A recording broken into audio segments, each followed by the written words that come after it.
खुलुमबाय आं सिबिरानि ब्रह्म नोंथांमोननिसिम फिन आं सानसेयारि खौरां लानानै फैबावबाय नोंथाङा जुदि चेनेलाव गोदानबा सानफ्रोमबो फुंनि समाव खौरां मोननो थाखाय SBbodo News चेनेलखौ साबस्क्राइब खालामनानै ला नोंथाङा बे चेनेलाव सानफ्रोमबो फुंनि समाव खौरां मोननो हागोन। बिजेपिनि मोनसेल' थांखि बिटिसिनि चिफनि मासियाव बिजेपिनिफ्राय जिरायनाय अदेबानि बिजेपिनिफ्राय बिटिसिनि चिफ जानाय बे थांखिजोंनो बिजेपि स्टेट युवा मर्चाया थागथियारि जागासिनो दङ। बिजेपि स्टेट युवा मर्चानि आफादगिरि सिद्धान्तखौ अंकुर बरुवानि दैदेननायाव बिटिआरनि दाब दाब जायगायाव दावबायनानै जयनिं हाबाफारि खुंनाया जागासिनो दङ। 14 नं चिरां दुवार बियाबखौबो दखल खालामनो थाखाय सिद्धान्तखौ अंकुर बरुवानि दैदेननायाव 14 नं चिरां दुवार बियाबावबो जयनिं हाबाफारि खुंनाय जादों, जेराव बिपिएफ आरो इउपिपिएलजों लोगोसे गुबुन गुबुन दोलोनिफ्राय 300नि गोबां सुबुंफोरा हाबफैदों होननानै फोरमायथिदों आरो 14 नं चिरां दुवार बियाबाव बिजेपिखौ गोख्रों खालामनो थाखाय दादगिरि, खुंग्रि आरो चिराङावबो फारियै जयनिं हाबाफारि खुंलांगोन होननानै फोरमायथिदों बिथांमोननिफ्राय। बेबायदिनो बिटिसिआव बिजेपिनिफ्राय चिफ बानायनो थाखाय जयनिं हाबाफारिखौ सिं सिं खुंलांबाय थागोन। बेनि उनाव जेब्ला गेलेनो हानाय थासारि फैगोन अब्ला बिटिआरनि मोनफ्रोमबो बियाबावनो गेलेगोन होननानै फोरमायथिदों। स्टेट युवा मर्चानि आफादगिरि सिद्धान्तखौ अंकुर बरुवा बिथाङाबो बुंथिदों दि लकसभाखौ नोजोर होनानै युवा मर्चाया गोबां मावनो गोनां हाबा दङ आरो जोंनि थांखियानो मोनसेल' बिजेपिखौ बिटिसिआव ओरैबायदि गोख्रों खालामनाय जाहाथे इयुनाव बिजेपिनिफ्राय बिटिसिआव चिफ जानो हायो आरो बेनि थाखाय युवा मर्चाया बिबान दं होननानैबो फोरमायथिदों सिद्धान्तखौ अंकुर बरुवाया। बे खेबाव directorate of vigilance and anti corruption टीमनि आखायाव गेदेर ना नांदों।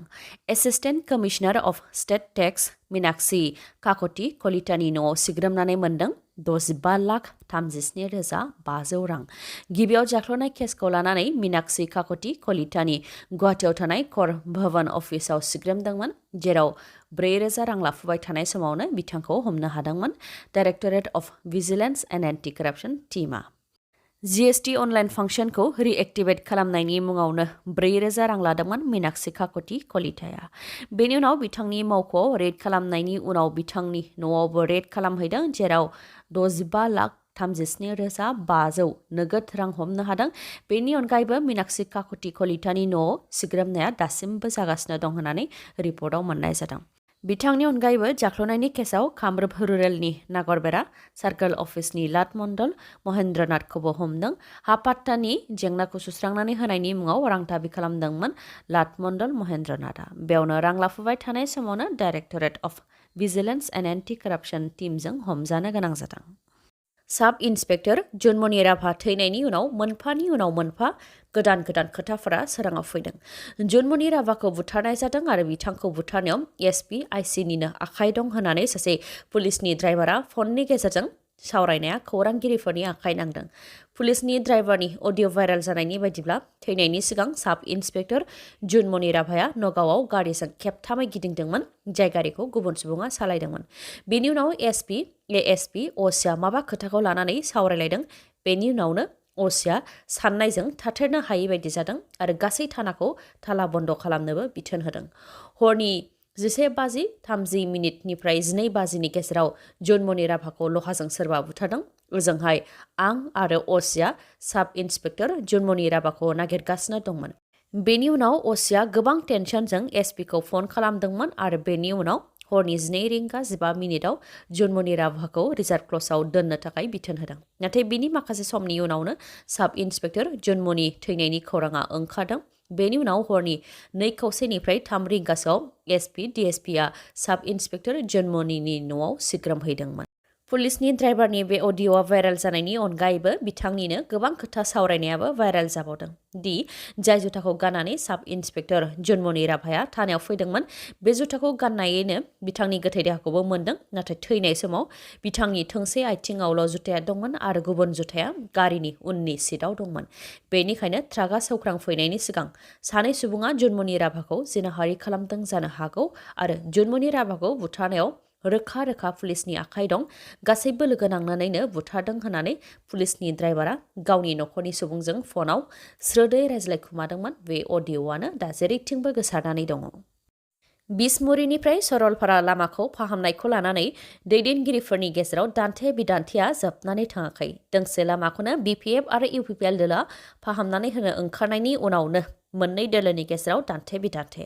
रायखांनो गोनांदि बिसमुरिनिफ्राय सरलपारा लामाया गोलाव समनिफ्रायनो गाज्रि जानानै थानायखौ बिपिएफ आरो रायजो राजाफोरा लोगो नांनानै लामा फाहामनायनि हाबाखौ मावदोंमोन। बेनि अखानायैनो बे लामाखौ फाहामनो थाखाय एमएलए लरेन्स इस्लारि बिथाङाबो बेखेवदोंमोन।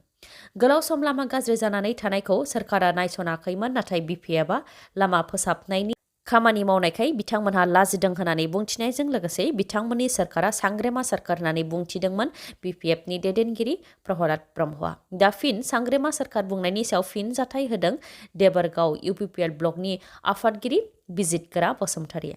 बिथाङा बुंथिदों दि इउपिपिएल सोरखारखौ सांग्रेमा सोरखार अदेबानि फिसा जोनोम होनो हायै आइजोजों रुजुदों। बे बिमा माहारिखौ मान होयै खालामनाय जादों आरो बिथाङा मोजां खोथा बाथ्रा बुङैनि थाखायनो खेबनै एक्सपेल खालामजाबाय। बिपिएफनिफ्राय आरो एबसुनिफ्रायबो एक्सपेल जादों।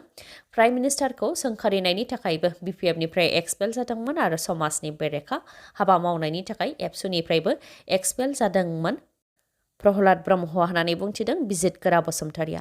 बेराफारसेथिं बिसमुरिनिफ्राय सरलपारा लामाखौ फाहामनायाव उन जानायनि सायाव बिथाङा खेंफोरथि होदोंदि लामानि खामानिखौ मावनो थाखाय रायजो राजाफोरनो खोथा होनाय बायदि खामानिया जागासिनो दंमोन, नाथाय अफिसियेलि अफिसनि नियम नितिनि थाखाय खामानिया जाथ'वाखैमोन। वार्क अर्डारबो ओंखारखाबायमोन, नाथाय बिबानाव थानाय बिबानगिरिया गावनि एंगारहायै जाहोननि थाखाय खामानिखौ मावनो हायाखैमोन होननानै फोरमायथिदों बिजितगोरा बसुमतारिया।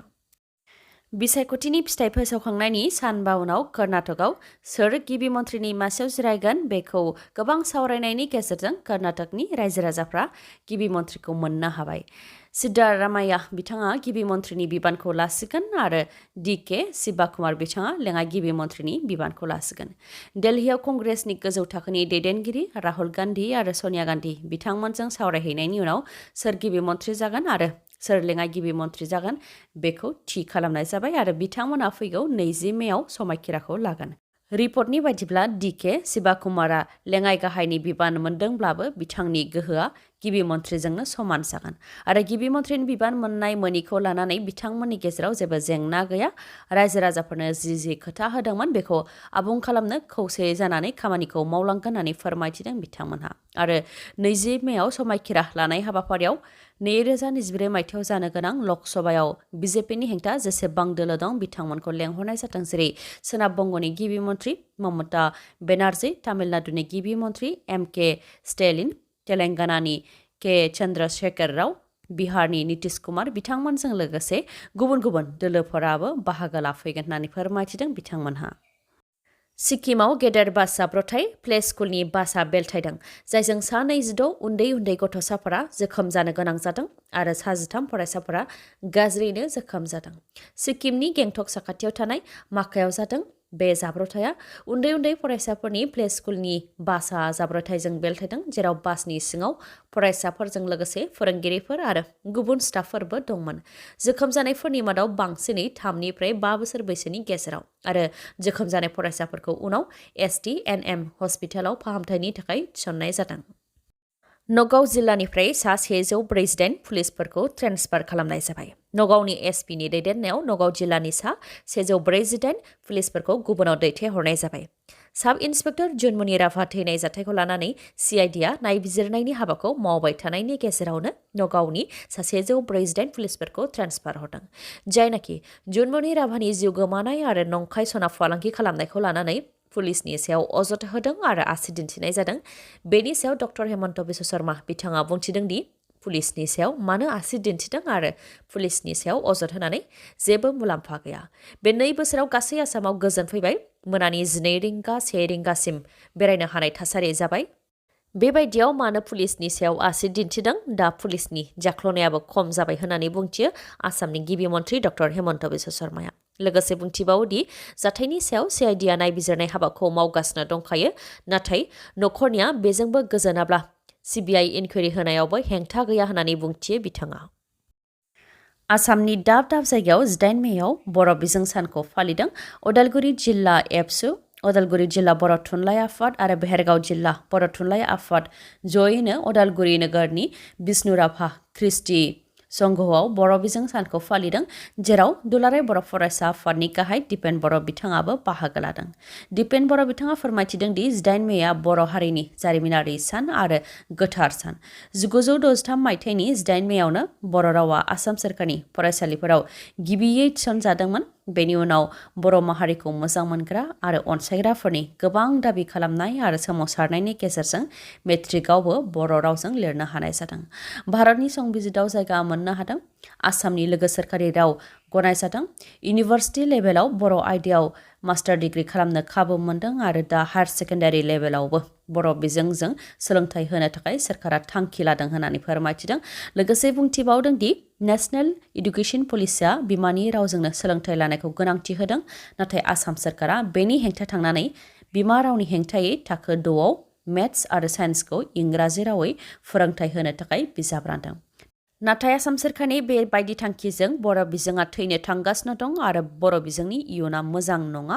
बेनिखायनो आसाम सोरखारनि बे थांखिखौ रिजेक्ट खालामो आरो बिमा रावजोंनो फोरोंथाइ होनाया जाफिनाबा आसाम सोरखारनि हेंथा सुबुंखान्थियै सोमावसारनाय जागोन होननानै बुंथियो दिपेन बर'आ। खौरांखौ जोबजासे नायनायनि थाखाय गोजोन्थों। नोंथाङा जुदि खौरांखौ मोजां मोनदोंबा अन्नानै लाइक, कमेन्ट आरो शेयार खालामनो दाबाव। गोजोन्थों।